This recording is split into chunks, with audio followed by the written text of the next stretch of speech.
Peace up, peace back, and direct at my altar. First and foremost, I want to say great thanks to our forefathers and foremothers who allowed this day and this knowledge to come forth. The honor and thanks goes to Empress Khalifa today. Prophet Noble Drew Ali, Empress Verdiasi, Tierra Goldston, El Bay. Great thanks to our ancestors, known and unknown, that come through us to get this work done. Okay, being of a in tune mind, I felt that I need to come forward with some things that we need to do as a group of collectives, Moors who should be all on the same path as far as our progression. No matter what we think we are, we are all the same. We are the same bloodlines throughout the ages, all intertwined. So I don't particularly separate. There's a lot of Moors who separate by group, nation, so on and so forth, by blood, so on and so forth. If you're Asiatic, that's all you need to be an Aborigine Moor. Okay.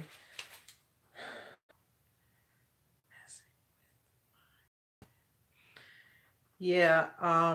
All those who know how to invoke the ancestors, please make sure you do so to keep the line of communication clear. We have had an issue earlier with that. So, I get a lot of questions regarding, from new individuals just coming into their own spirituality, their own consciousness, and they want to know why should they be reclamated. The answer is you need to be reclamated so that you can restore your proper status upon the land. You need to restore your status and attach yourself back to the land. We were not all slaves, and the ones who were, these are my notes I took, by the way, just so I can get through this video expeditiously. We were not all slaves, and the ones who were slaves, their land was stolen from them. Their family's land was stolen from them and forced into slavery. I have a whole expose on slavery and how our people were kidnapped from here, the Americas, taken away from here, and then brought back like we were slaves. There was only a very small amount of Asiatics who were enslaved, and a small amount that came from parts of Africa.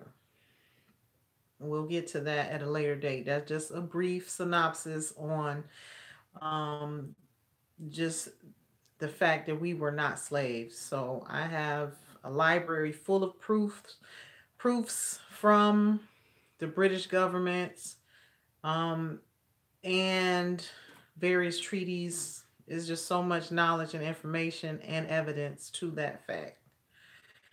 And not to mention that our ancestors won their cases on many occasions at the Supreme Court level regarding their land, and thus was ran off of their land because of greed and colonialism.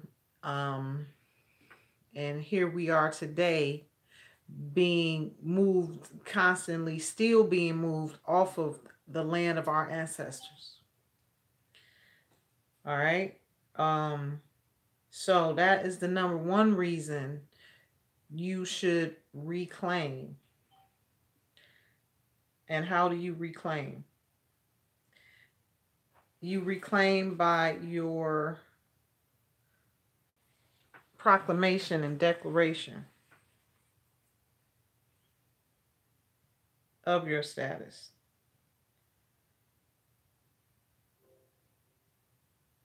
What happened to my music? You proclaim and declare who you are upon the land, and no one else can deny you of that.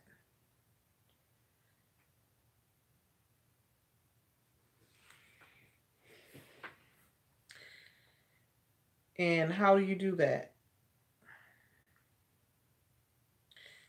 You do that through a process of noticing. Everything in natural law and common law is noticing.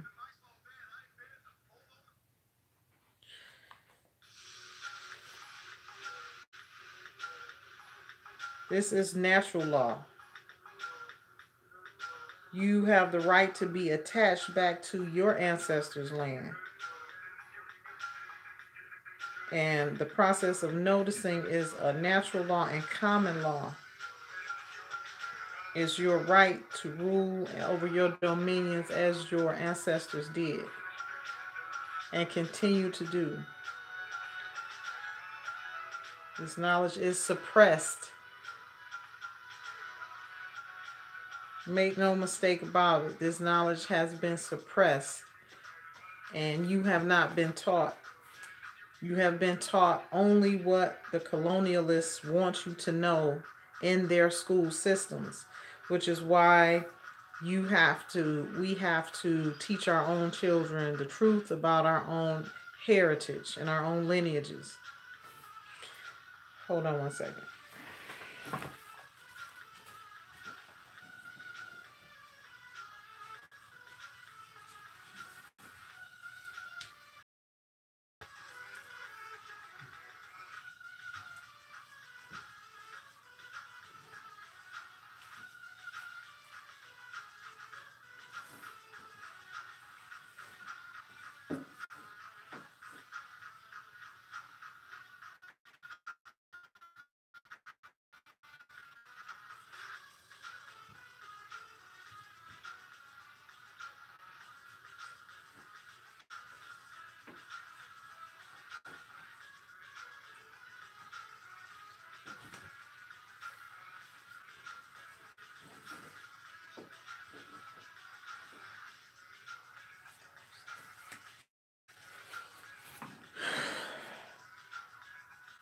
Okay. So, that being said, right? To properly reclaim, you need to proclaim and declare your status and your mineral rights, which at law, natural law, our ancestors left us. There's documentation to that effect. There's evidence to that effect as well. Declaring and proclaiming your status and mineral rights through the reclamation process. www.aborigineofamexham.com. We can assist you with the attachment back to the land. I know many of us that have already proclaimed our status did so some years back. And since then, we have better knowledge. And as you progress, you know better, you do better.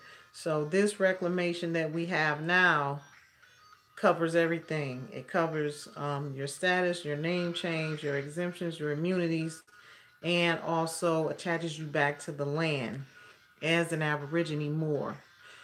And Moor is just a term that our ancestral line used, and it's antiquitous. So if you're Asiatic, you can be considered a Moor. Moors ruled. Moors had power. That's where the Vatican got its power. They still wear our coat of arms. That's where the Queen of England, Buckingham Palace, the brutish Moors ran that. They all usurped our powers and took our titles of nobility. They don't have titles of nobility still to this day. We are the only ones that can have titles of nobility, Moors. So know who you are. Okay, so yeah, you go to the website. You can also go to Empress Royal Courts or Empress Courts at protonmail.com. Chancellor Musa Siwibe can help you, assist you with your reclamation process. Also, our Imperial Administrator, Kalila, can also help you get started on that process. Okay, I had someone ask me about protecting our selves, our these false claims. They came out with the sovereign citizen and all of this stuff when we started to proclaim who we are. So we shut that down. All you do, you give a notice of who you are. Everything in common law and natural law is a noticing process. You have to notice these entities of who you are, because the way they have taken over and the things that they have done in our history all were predicated on a theory of abandonment, claims of abandonment of property. So at this point, you have to claim everything, because that's how they operate and still exist on the notion that it's abandoned. Your estate is abandoned. Your land is abandoned. And you need someone to help you with your affairs that they have set up for you. That's basically the gist of it. So these titles that are and these claims, false claims, labels our estate, such as black extremists and different things like this. They're always going to come up with something that they can try to infiltrate you with. You have to be so solid in your knowing and your knowing of self and natural law. You can't get into their law, their codes, and all of their practices, policies, and procedures, because that is their way of adjudicating over you and saying that you need help, and they're there to protect the interests of the public. You're not, your interest is not for the public. So it's certain verbiage and imperial language that we speak, and that I have videos on, and I teach in lectures and things like that. You have to be able to, as well as write, as well as articulate, as well as execute everything in a superb manner. Okay, remember, our ancestors taught them government, taught them how to rule everything that they do. So there is nothing on this planet that supersedes your knowing and your authority. You have to be comfortable and confident and walk in who you are. These people don't have any authority. They don't have any authentic authority. They have a color of law that they have been operating in for at least the colorable actions that have been going on for so long. People assume that it's law, when in truth it's not. I would say in fact, but a fact is not necessarily the truth. That's something else. Black's Law Book and different original law books can teach you. Get you a Black's Law Book first edition, Bouvier's first edition. That will teach you the true history of contract law, terms, verbiage used, lawful, and each year thereafter got diluted more and more and more, because they want to get away from the truth. And then they started including elastic words